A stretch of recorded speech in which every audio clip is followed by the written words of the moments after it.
Hey, it's me again. Didn't expect me so early, did ya? Unless you haven't seen the first part of me reviewing the demo project of PS1 styled horror games called the Haunted PS1 Disc Collection, then click on over this thingy on top, wherever the hell I'll put it. Also, why would you watch the second half and not the first half of a video? Like, what the fuck are you doing? Like, seriously, what the fuck are you doing? What the fuck are you doing? Also, apologies for the echo. I know it's there. It's because I've had a big change of scenery due to a certain hoo-hoo ha-ha that's been going on in the world. Let's just continue the video anyway. Yeah, okay.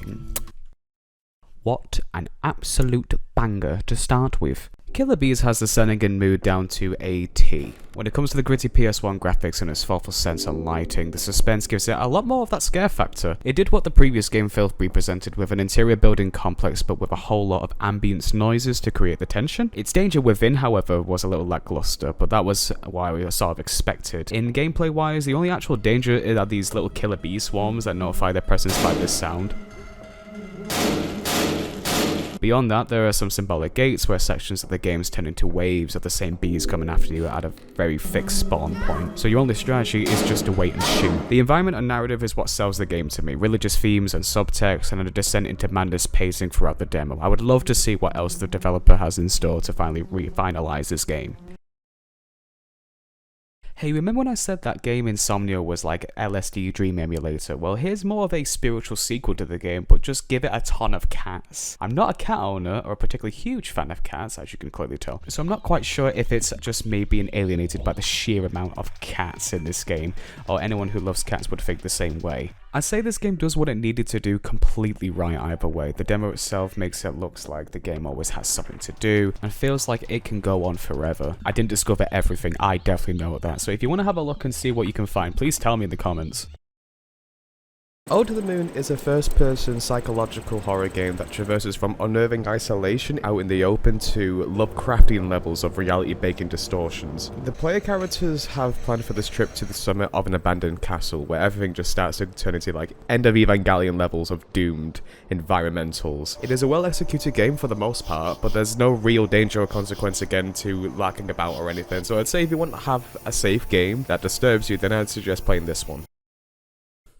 I would arguably say this one has been the most unique demos in its direction to derive horror to the player. It's a first-person skating game where you're given an urban level to traverse in the dimly lit cityscape. You can only grind on certain surfaces in order to keep your momentum as you traverse through this really abandoned city initially. You can stop by some vending machines in order to eat, and then suddenly the game has traffic and obstacles in the way to avoid. In order to win the game currently, you must visit 5 vending machines, which increases the difficulty. If you crash, then you die, simple as. The gameplay is interesting on its own and has left some feelings of wanting to see this expand a lot more than it initially is. I love the Tony Hawk's Underground and Pro Skater games, and seeing this now has brought that feeling back to it. Back to the topic. Its horror comes from the wariness of the vehicles passing by, like ambient noises. It does create that tension and hoping not to crash, but it doesn't do much to challenge that. I was expecting something to throw me off, like with something supernatural or unnerving to stand in the middle of the street, or even just chase me around so I'm not patiently walking by everywhere to avoid the traffic. But the direction holds the restricted vision to be the main obstacle. I can see this game flourish and hope this game does attract some attention. Please play this game.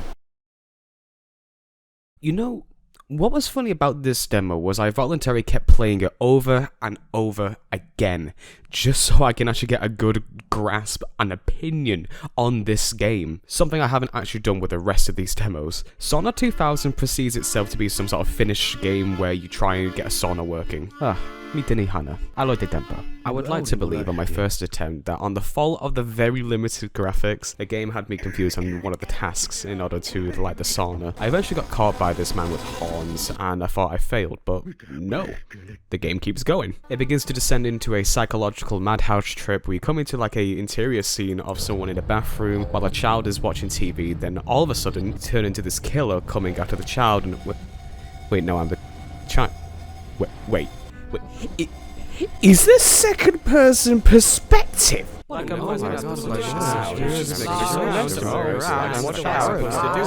Holy shit! I haven't seen stuff like this in ages. And it's a really cool segment, I'm not gonna lie whatsoever. After I got away, I'm all of a sudden in this weird public bathhouse, which I can most certainly presume to be Japan.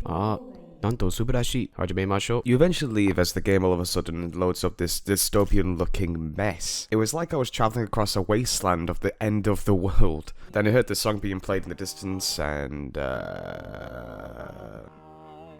might be happy when we die.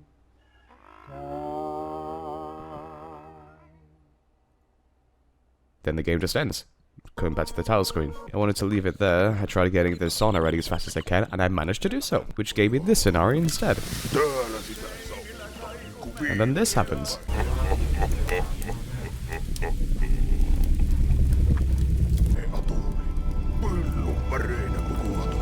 So I think it's fair to say that this game is quite the addition to this collection, and deserves all the attention it can get.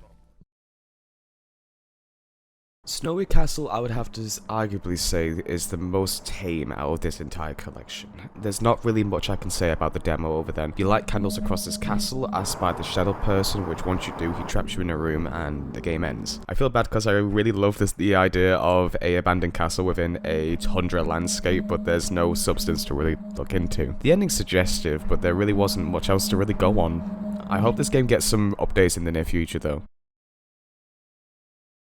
For the forefront, what was weird about this demo was that not only was it the least horror-like when it came to its presentation, but more of how well-tuned everything was. Even though the game had almost the same premise as something like Slender, where you collect a number of key items to win while avoiding this literal walking ramen mascot, it was actually really fun and enjoyable to play. Everything just felt so polished and good to take in. The music was dynamic with its change of tempo to create tension when spotted, but kept the instrumentals roughly the same. The design is visually appealing and cutesy looking, and I just don't know why I love this game so much. It just felt like fun. I would really like to see more levels with expanded levels outline and maybe more guys like these things to avoid, like, I don't know, a haunted pocky stick. So now for the developers, you've awakened something inside me, and I'm horrified to find out what.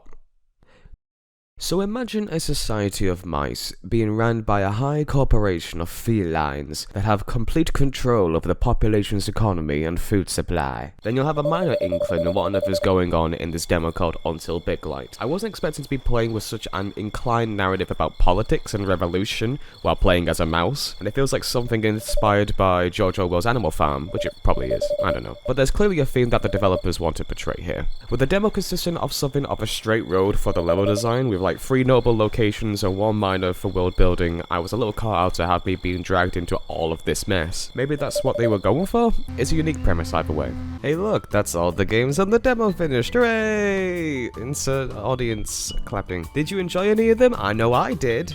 It's rather odd actually not shelling all these potentially good games when I would perhaps gone a little bit deeper with some of them than others, which I might do once they have a final release. Other than that, I suppose I gotta get back to my university work now. If there's any other games you want me to have a gander at, either AAA to small indies, I'll be more than happy to force my opinion on you. That's all the time we have for today. So, goodbye, bye bye, bye bye.